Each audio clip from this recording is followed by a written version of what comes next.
Because we're living in a new paradigm, we have to adjust to it, you see.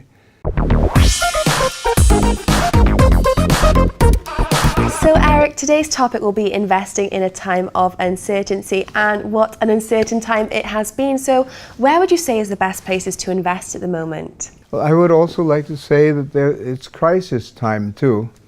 Crisis basically means danger, but it gives a big opportunity because we have to think about new things. We have to create. People have to create. We're living in a different paradigm from before. So I would say to start with, the best place is Asia.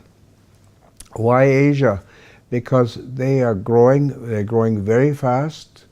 There is a certain amount of education which is very necessary and useful. And they have a big population. So what I want to say is that Asia is an ideal place to invest in entertainment, starting with China, where it's already becoming a very big thing. And just as an example, you have Alibaba, which is a social media company, but they have bought up some studios and they also have film distribution in China. So they are doing very well.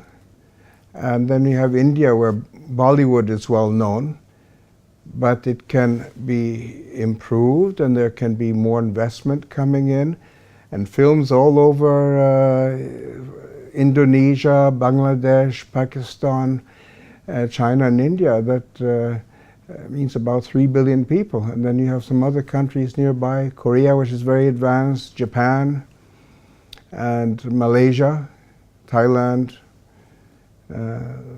That's the future, I think.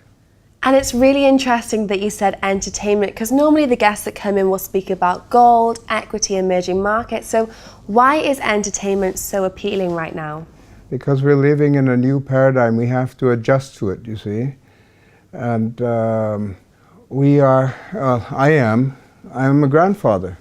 So I have to think about the future of my children, grandchildren, and then the grandchildren will have children. They will be adapted to social media. So that is the future. That's where the market is. That's where we need to invest. And there are the traditional investments where you have people who can afford to invest.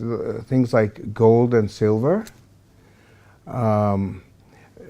Gold is a safe haven, especially now with the fluctuation of the currencies.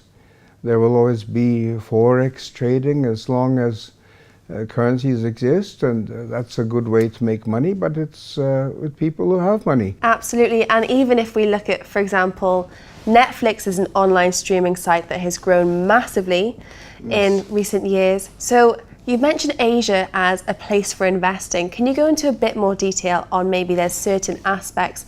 If you are looking to invest, what kind of areas in entertainment? Good question. Apart from films, there's a social media, the IT companies are good to invest in. And then you also have